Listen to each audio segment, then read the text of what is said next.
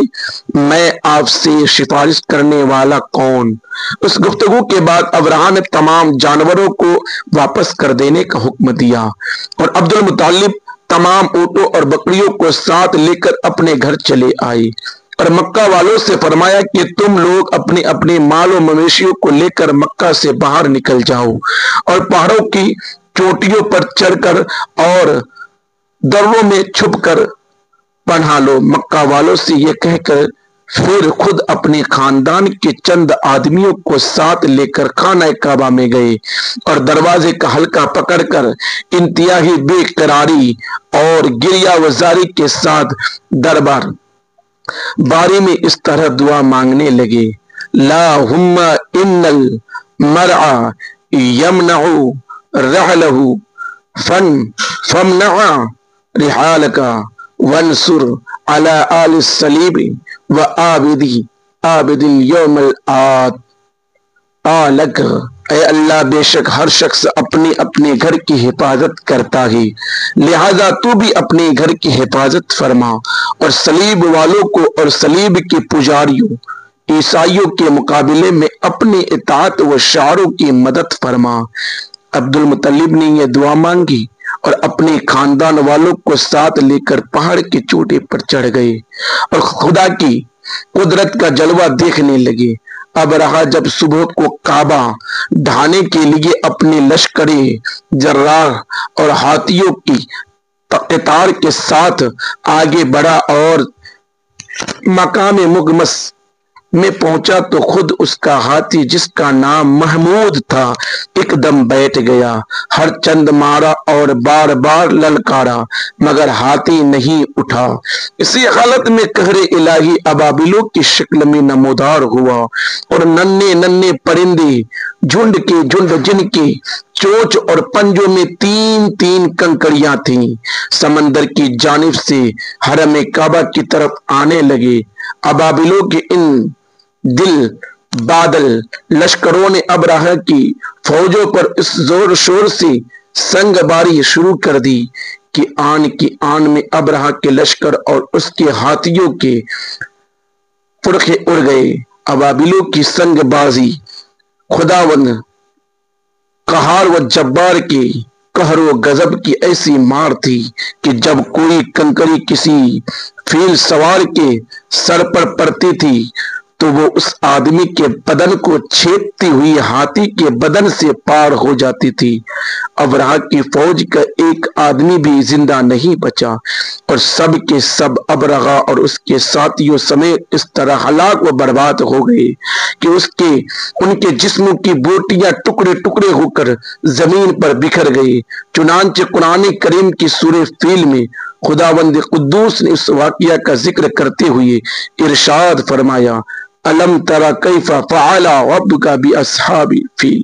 الم یجعل کیدہم فی تضلیل وارسل علیہم طیرا ابابیل ترمیہم بحجارۃ من سجیل فجعلہم کعصف مأکول۔ اے محبوب، کیا آپ نے نہ دیکھا کہ آپ کے رب نے ان ہاتھی والوں کا کیا حال کر ڈالا؟ کیا ان کے داؤں کو تباہی میں نہ ڈالا اور ان پر پرندوں کی ٹکڑیاں بھیجے تاکہ انہیں کنکر کے پتھر سے مارے تو ان میں چبائے ہوئے بھس جیسا بنا ڈالا۔ جب ابرہہ اور اس کے لشکروں کا یہ انجام ہوا تو عبد المطلب پہاڑ سے نیچے اترے اور خدا کا شکر ادا کیا۔ ان کی اس کرامت کا دور دور تک چرچا ہو گیا اور تمام اہل عرب ان کو ایک خدا رشیدہ بزرگ کی حیثیت سے قابل احترام سمجھنے لگی۔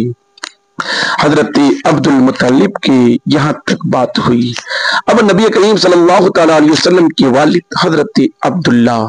یہ ہمارے حضور رحمت عالم صلی اللہ تعالی علیہ وسلم کے والد ماجد ہیں۔ یہ عبد المطلب کے تمام بیٹوں میں سب سے زیادہ باپ کے لاڈلے اور پیارے تھے، چنانچہ ان کی پیشانی میں نور محمدی اپنی پوری شان و شوکت کے ساتھ جلوہ گر تھا۔ اس لیے حسن و خوبی کے پیکر اور جمالی صورت و کمال سیرت کے آئینہ دار اور افت و پارسائی میں اقتدائے روزگار تھی۔ قبیلہ قریش کی تمام حسین عورتیں ان کے حسن و جمال پر فریب تھا اور ان سے شادی کی خواستگار تھی، مگر عبد المطلب ان کے لیے ایک ایسی عورت کی تلاش میں تھی جو حسن و جمال کے ساتھ ساتھ حسب و نسب کی شرافت اور افت و پارسائی میں بھی ممتاز ہو۔ عجیب اتفاق کہ ایک دن عبداللہ شکار کے لیے جنگل میں تشریف لے گئے۔ ملک شام کے یہودی چند علامتوں سے پہچان گئے تھے کہ نبی آخر الزماں کے والد ماجد یہی ہے، چنانچہ ان یہودیوں نے حضرت عبداللہ کو بارہا قتل کر ڈالنے کی کوشش کی۔ اس مرتبہ بھی یہودیوں کی ایک بہت بڑی جماعت مسلح ہو کر اس نیت سے جنگل میں گئی کہ عبداللہ کو تنہائی میں دھوکے سے قتل کر دیا جائے، مگر اللہ تعالیٰ کی حفاظت نے اس مرتبہ بھی اپنے فضل و کرم سے بچا لیا۔ عالم غیب سے چند ایسے سوار ناگاہ نمودار ہوئے جو اس دنیا کے لوگوں سے کوئی مشابہت ہی نہیں رکھتے تھے۔ ان سواروں نے آ کر یہودیوں کو مار بھگایا اور عبداللہ کو بحفاظت ان کے مکان تک پہنچا دیا۔ وہب بن مناف بھی اس دن جنگل میں تھے اور انہوں نے اپنی آنکھوں سے یہ سب کچھ دیکھا، اس لیے ان کو عبداللہ سے بے انتہا محبت و عقیدت پیدا ہو گئی اور گھر آ کر یہ عزم کر لیا کہ میں اپنی نور نظر آمنہ کی شادی عبداللہ ہی سے کروں گا۔ چنانچہ اپنی اس دلی تمنا کو اپنے چند دوستوں کے ذریعے انہوں نے عبد المطلب تک پہنچا دیا۔ خدا کی شان کے عبد المطلب اپنی نوری نظر عبداللہ کے لیے جیسی دلہن کی تلاش میں تھے، وہ ساری خوبیاں حضرت آمنہ بن وہب میں موجود تھیں۔ عبد المطلب نے اس رشتے کو خوشی خوشی منظور کر لیا۔ چنانچہ 24 سال کی عمر میں حضرت عبداللہ کا حضرت بی بی آمنہ سے نکاح ہوا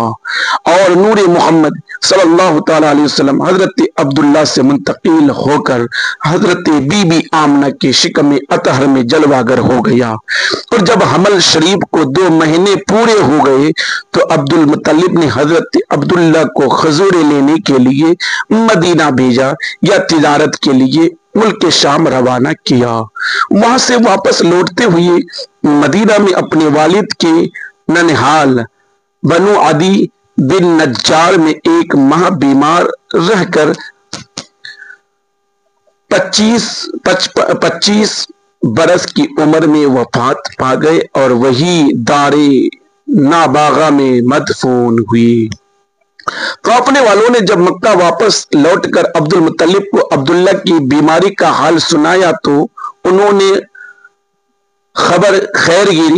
خبرگیری کے لیے اپنے سب سے بڑے لڑکے حارث کو مدینہ بھیجا۔ ان کے مدینہ پہنچنے سے قبل ہی حضرت عبداللہ راہی ملک بقا ہو چکی تھی۔ حارث نے مکہ واپس ہو کر جب وفات کی خبر سنائی تو سارا گھر ماتم کدا بن گیا اور بنو ہاشم کے ہر گھر میں ماتم برپا ہو گیا۔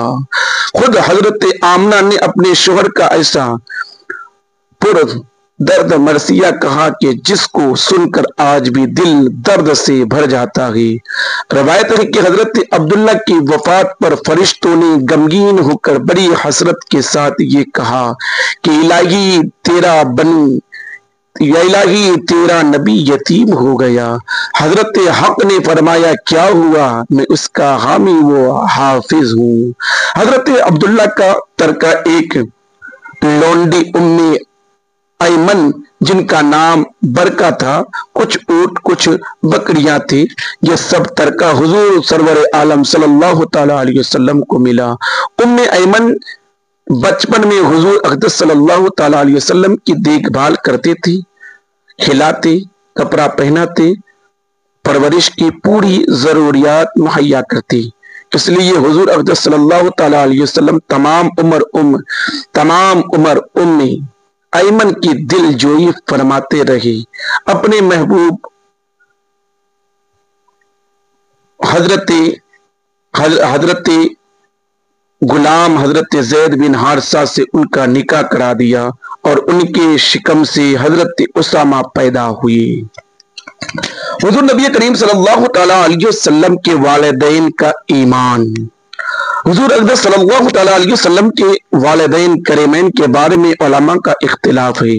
کہ وہ دونوں مومن ہیں یا نہیں۔ بعض علماء ان دونوں کو مومن نہیں مانتے اور بعض علماء نے اس مسئلے میں توقف کیا اور فرمایا کہ ان دونوں کو مومن یا کافر کہنے سے زبان کو روکنا چاہیے اور اس کا علم خدا کے سپرد کر دینا چاہیے۔ مگر اہل سنت کے علماء محققین مثلا امام جلال الدین سیوطی، علامہ ابن حجر تیمی، امام قرطبی حافظ اور شام، ابن ناصر الدین و حافظ شمس الدین دمشقی و قاضی ابو بکر ابن العربی مالکی و شیخ عبدالحق محدث دہلوی صاحب اور دیگر علماء مہاجرین کا یہی عقیدہ اور قول ہے کہ حضور صلی اللہ تعالیٰ علیہ وسلم کے ماں باپ دونوں یقیناً بلا شبہ مومن ہیں۔ چنانچہ اس بارے میں حضرت شیخ محدث دہلوی رحمۃ اللہ علیہ کا ارشاد ہے کہ حضور صلی اللہ تعالیٰ علیہ وسلم کے والدین کو مومن نہ ماننا یہ علماء متقدمین کا مسلک ہے، لیکن علماء متاخرین نے تحقیق کے ساتھ اس مسئلے کو ثابت کیا ہے کہ حضور کے والدین بلکہ حضور کے تمام آبا و اجداد حضرت آدم علیہ السلام تک سب کے سب مومن ہیں۔ اور ان حضرات کے ایمان کو ثابت کرنے میں علماء متاخرین کے تین طبقے ہیں۔ اول یہ کہ حضور صلی اللہ تعالیٰ علیہ وسلم کے والدین اور آبا و اجداد سب حضرت ابراہیم علیہ السلام کے دین پر تھے لہذا مومن ہوئے۔ دوم یہ کہ یہ تمام حضرات حضور علیہ السلام کے اعلان نبوت سے پہلے ہی اسے زمانے میں وفات پا گئے جو زمانہ فطرت کہلاتا ہے، اور ان لوگوں تک حضور علیہ السلام کی دعوت ایمانی پہنچی ہی نہیں، لہذا ہرگز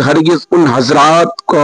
کافر نہیں کہا جا سکتا بلکہ ان لوگوں کو مومن ہی کہا جائے گا۔ سوم یہ کہ اللہ تعالیٰ نے ان حضرات کو زندہ فرما کر ان کی قبروں سے اٹھایا اور ان لوگوں نے کلمہ پڑھ کر حضور علیہ السلام کی تصدیق کی، اور حضور کے والدین کو زندہ کرنے کی حدیث گرچہ بذات خود ضعیف ہیں مگر ان کی سند اس قدر کثیر ہے کہ یہ حدیث صحیح اور حسن کے درجے کو پہنچ گئی ہے، اور یہ وہ علم ہے جو علماء متقدمین پر پوشیدہ رہ گیا، جس کو حق تعالیٰ نے علماء متاخرین پر منکشف فرمایا، اور اللہ تعالیٰ جس کو چاہتا ہے اپنے فضل سے اپنی رحمت کے ساتھ خاص فرما لیتا ہے۔ اور شیخ جلال الدین سیوطی رحمۃ اللہ علیہ نے اس مسئلے میں چند رسائل تصنیف کیے ہیں اور اس مسئلے کو دلیلوں سے ثابت کیا ہے اور مخالفین کے شبہات کا جواب دیا ہے۔ اسی طرح خاتم المفسرین حضرت شیخ اسماعیل حق دہلوی حق رحمۃ اللہ علیہ کا بیان ہے کہ امام قرطبی نے اپنی کتاب تذکرہ میں تحریر فرمایا کہ حضرت عائشہ رضی اللہ تعالیٰ عنہا نے فرمایا کہ حضور علیہ السلام جب حجۃ الوداع میں ہم لوگوں کو ساتھ لے کر چلے اور حجون کی گھاٹی پر گزرے تو رنج و غم میں ڈوبے ہوئے رونے لگے، اور حضور کو روتا دیکھ کر میں بھی رونے لگی۔ پھر حضور اپنی اٹھنی سے اتر پڑے اور کچھ دیر کے بعد میرے پاس واپس تشریف لائے تو خود خوش مسکراتے ہوئے تشریف لائے۔ میں نے دریافت کیا کہ یا رسول اللہ، آپ پر میرے ماں باپ قربان ہو، کیا بات ہے کہ آپ رنج و غم میں ڈوبے ہوئے اٹھنی سے اترے اور واپس لوٹے تو شاداں و فرحاں مسکراتے ہوئے تشریف فرما ہوئے؟ تو حضور صلی اللہ تعالیٰ علیہ وسلم نے ارشاد فرمایا کہ میں اپنی والدہ حضرت آمنہ کی قبر کی زیارت کے لیے گیا تھا اور میں نے اللہ تعالیٰ سے سوال کیا کہ وہ ان کو زندہ فرما دے، تو خدا تعالیٰ نے ان کو زندہ فرما دیا اور وہ ایمان لائے۔ اور اشباہ و نظائر میں ہے کہ وہ شخص جو کفر کی حالت میں مر گیا ہو اس پر لعنت کرنا جائز ہے، بجز رسول اللہ صلی اللہ تعالیٰ علیہ وسلم کے والد کی، کیونکہ اس بات کا ثبوت موجود ہے کہ اللہ تعالیٰ نے ان دونوں کو زندہ فرمایا اور یہ دونوں ایمان لائے۔ اور یہ بھی ذکر کیا گیا ہے کہ حضور صلی اللہ تعالی علیہ وسلم اپنی ماں باپ کی قبروں کے پاس روئے اور ایک خشک درخت زمین میں بو دیا اور فرمایا کہ اگر یہ درخت ہرا ہو گیا تو یہ اس بات کی علامت ہوگی کہ ان دونوں کا ایمان لانا ممکن ہے، چنانچہ اور وہ درخت ہرا ہو گیا۔ پھر حضور صلی اللہ تعالی علیہ وسلم کی دعا کی برکت سے وہ دونوں اپنی اپنی قبروں سے نکل کر اسلام لائے اور پھر اپنی اپنی قبروں میں تشریف لے گئے۔ اور ان دونوں کا زندہ ہونا اور ایمان لانا نہ عقلاً محال ہے نہ شرعاً، کیونکہ قرآن شریف سے ثابت ہے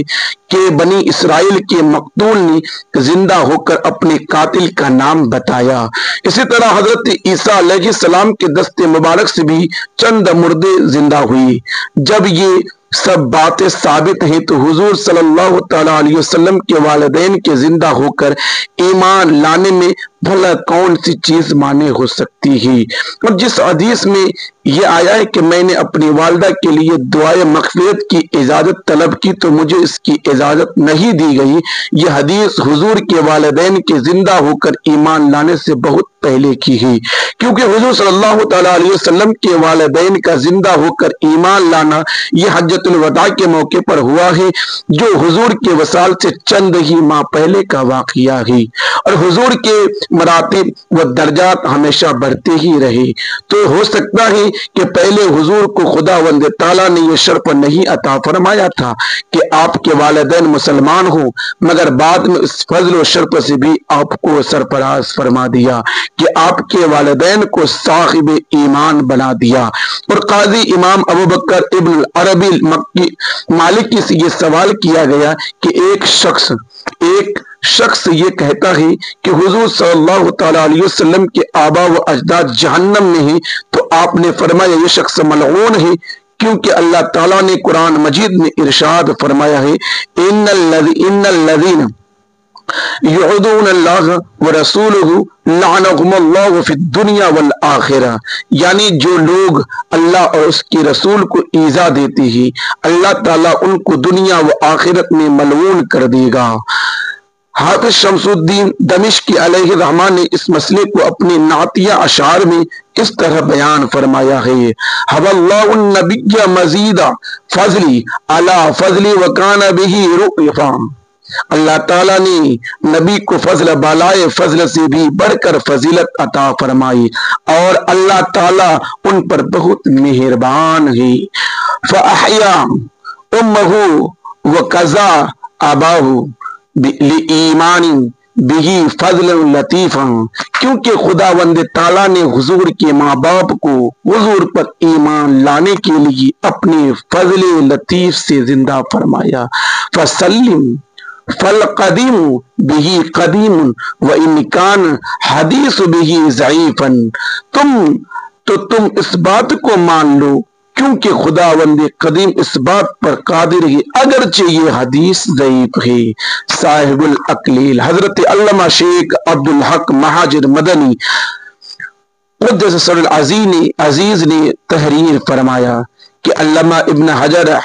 حیتمی نے مشکات کی شرح میں فرمایا ہے کہ حضور صلی اللہ تعالی علیہ وسلم کے والدین کو اللہ تعالیٰ نے زندہ فرمایا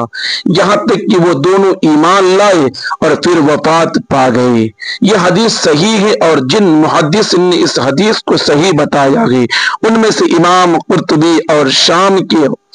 حافظ الحدیث ابن ناصر الدین بھی ہیں، اور اس میں تعان کرنا بے محل اور بے جان ہے، کیونکہ کرامتاً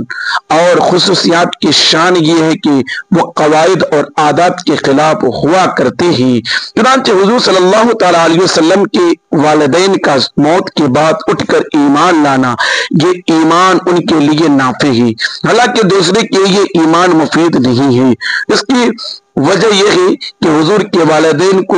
نسبت رسول کی وجہ سے جو کمال حاصل ہے وہ دوسروں کے لیے نہیں، اور حضور کی حدیث لیسا شعوری ما فعل اغوا، کاش مجھے خبر ہوتی کہ میرے والدین کے ساتھ کیا معاملہ کیا گیا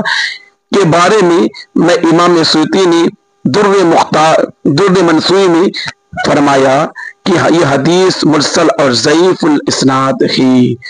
برکیف مندرجہ بالا اقتباس 7 جو معتبر کتابوں سے لیے گئے ہیں، ان کو پڑھ لینے کے بعد حضور اقدس صلی اللہ تعالی علیہ وسلم کے ساتھ ولہانہ عقیدت اور ایمانی محبت کا یہی تقاضا ہے کہ حضور کے والدین اور تمام آبا و اجداد بلکہ تمام رشتہ داروں کے ساتھ ادب و احترام رکھا جائے۔ بہرحال ان رشتہ داروں کے جن کا کافر اور جہنمی ہونا قرآن و حدیث سے یقینی طور پر ثابت ہے، جیسے ابو لہب اور اس کی بیوی حمالۃ الحطب، باقی تمام قرابت والوں کا ادب ملحوظ رکھنا لازم ہے، کیونکہ جن لوگوں کو حضور سے نسبت قرابت حاصل ہے ان کی بے ادبی و گستاخی یقیناً حضور علیہ السلام کی ایذا رسائی کا باعث ہوگا۔ اور اب قرآن کا فرمان پڑھ چکے ہیں، جو اللہ اور اس کے رسول کو ایذا دیتے ہیں وہ دنیا و آخرت میں ملعون ہے۔ اس مسئلے میں اعلیٰ حضرت مولانا شاہ احمد رضا خان فاضل بریلوی رحمۃ اللہ علیہ کا ایک محققانہ رسالہ بھی ہے، جس کا نام ہے شمول الاسلام بالآباء الکرام، جس میں آپ نے نہایت ہی مفصل مدلل طور پر یہ تحریر فرمایا ہے کہ حضور صلی اللہ تعالی علیہ وسلم کے آبا و اجداد محیط و مسلم ہیں۔ واللہ عالم بالصواب۔ یہ تو بات چلی حضور صلی اللہ تعالی علیہ وسلم کے والدین اور ان کے خاندان کے متعلق چلتے رہی۔ اب برکات نبوت کا ظہور، جس طرح سورج نکلنے سے پہلے ستاروں کی روشنی، صبح صادق کی سفیدی، شفق کی سرخی، سورج نکلنے کی خوشخبری دینے لگتی ہے، اسی طرح جب آفتاب رسالت کے طلوع کا زمانہ قریب آ گیا تو اطراف عالم میں بہت سے ایسے عجیب واقعات اور خوارق عادت بطور علامات کے ظاہر ہونے لگے، جو ساری کائنات کو جھنجھوڑ کر یہ بشارت دینے لگے کہ اب رسالت کا آفتاب اپنی پوری آب و تاب کے ساتھ طلوع ہونے والا ہے۔ چنانچہ اصحاب فیل کی ہلاکت کا واقعہ ناگہاں باران رحمت سے سرزمین عرب کا سرسبز و شاداب ہو جانا اور برسوں کی خشک سالی دفع ہو کر پورے ملک میں خوشحالی کا دورہ ہو جانا، بتوں کا منہ کے بل گر پڑنا، فارس کے مجوسیوں کی 1000 سال سے جلائی ہوئی آگ کا ایک لمحہ میں بجھ جانا، کسریٰ کے محل کا زلزلہ اور اس کے 14 کنکریوں کا منہدم ہو جانا، ہمدان اور قم کے درمیان 6 میل لمبے 6 میل چوڑے بحور سعدہ کا ایک بالکل خشک ہو جانا، شام اور کوفہ کے درمیان وادی سماوا کی خشک ندی کا اچانک جاری ہو جانا، حضور صلی اللہ تعالی علیہ وسلم کی والدہ کے بدن سے ایک ایسے نور کا نکلنا جس سے بصرہ کے محل روشن ہو گئے، یہ سب عام واقعات اسی سلسلے کی کڑیاں ہیں جو حضور صلی اللہ علیہ وسلم کی تشریف آوری سے پہلے ہی منشرات یعنی کہ کھل کر سامنے آنے لگی، مبصرات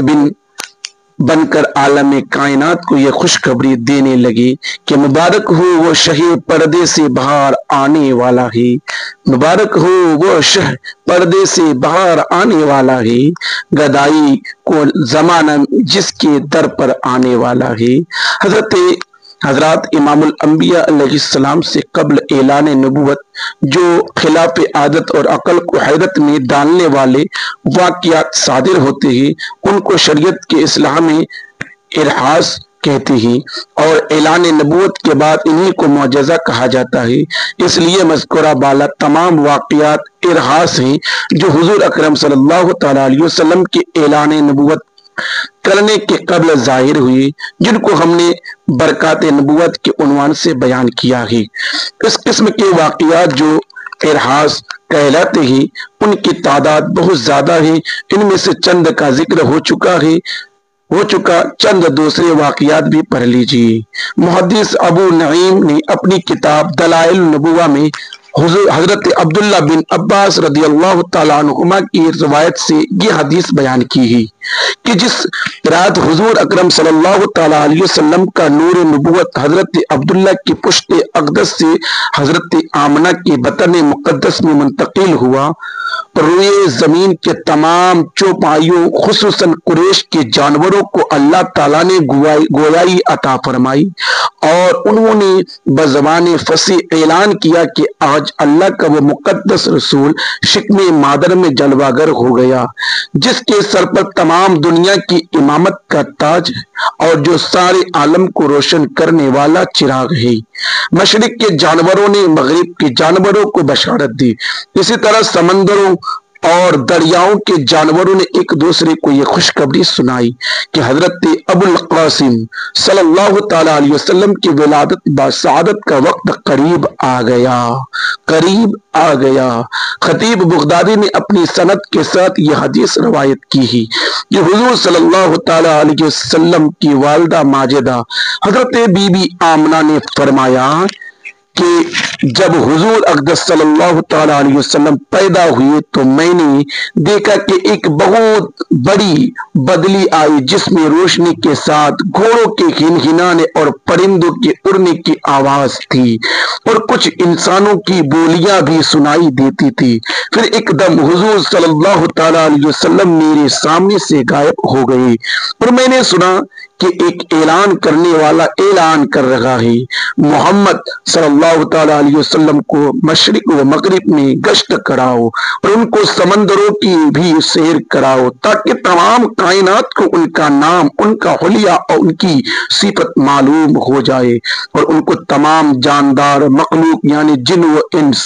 ملائکہ اور چرندوں پرندوں کے سامنے پیش کرو، اور انہیں حضرت آدم علیہ السلام کی صورت، حضرت شیس علیہ السلام کی معرفت، حضرت نوح علیہ السلام کی شجاعت، حضرت ابراہیم علیہ السلام کی خلق، حضرت اسماعیل علیہ السلام کی زبان، حضرت اسحاق علیہ السلام کی رضا، حضرت صالح علیہ السلام کی فصاحت، حضرت لوط علیہ السلام کی حکمت، حضرت یعقوب علیہ السلام کی بشارت، حضرت موسیٰ علیہ السلام کی شدت، حضرت ایوب علیہ السلام کا صبر، حضرت نوح علیہ السلام کی طاعت، حضرت یوسف علیہ السلام کا جہاد، حضرت داؤد علیہ السلام کی آواز، حضرت دانیال علیہ السلام کی محبت، حضرت الیاس علیہ السلام کا وقار، حضرت یحییٰ علیہ السلام کی عصمت، حضرت عیسیٰ علیہ السلام کا زہد و عطا کر کے ان تمام پیغمبروں کے کمالات اور ان اخلاق کے حسنہ سے مزین کر دو۔ اس کے بعد وہ بادل چھٹ گیا، پھر میں نے دیکھا کہ آپ ریشم کے سبز کپڑے میں لپٹے ہوئے ہیں اور اس کپڑے سے پانی ٹپک رہا ہے اور کوئی منادی اعلان کر رہا ہے،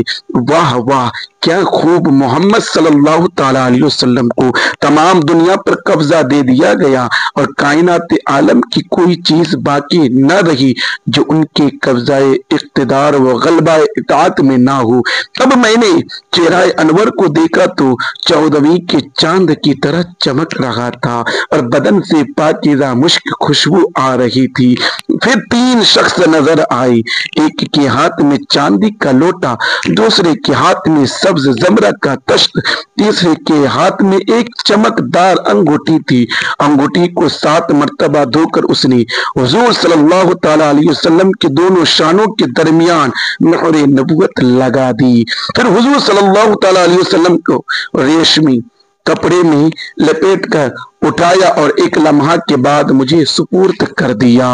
حضور کو مجھے سپرد کر دیا۔ انشاءاللہ اب یہاں سے آپ کو دوسرا باب بیان کریں گے، حضور صلی اللہ تعالیٰ علیہ وسلم کا بچپن۔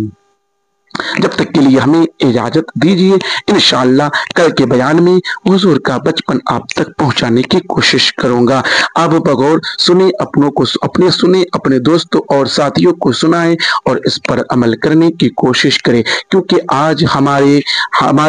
یہ ہو رہا ہے، مسلمان کو نہیں سمجھتے ہیں، دوسرا اور دیگر باتوں میں لگے رہتے ہیں۔ تو جب تک کے لیے نوری کو دیجیے اجازت، انشاءاللہ وقت رہی موقع ملا تو پھر میں آپ لوگوں کو اور ایک سے ایک باتیں اور سیرت نبی کی باتیں آپ تک پہنچانے کی کوشش کروں گا۔ وآخر دعوانا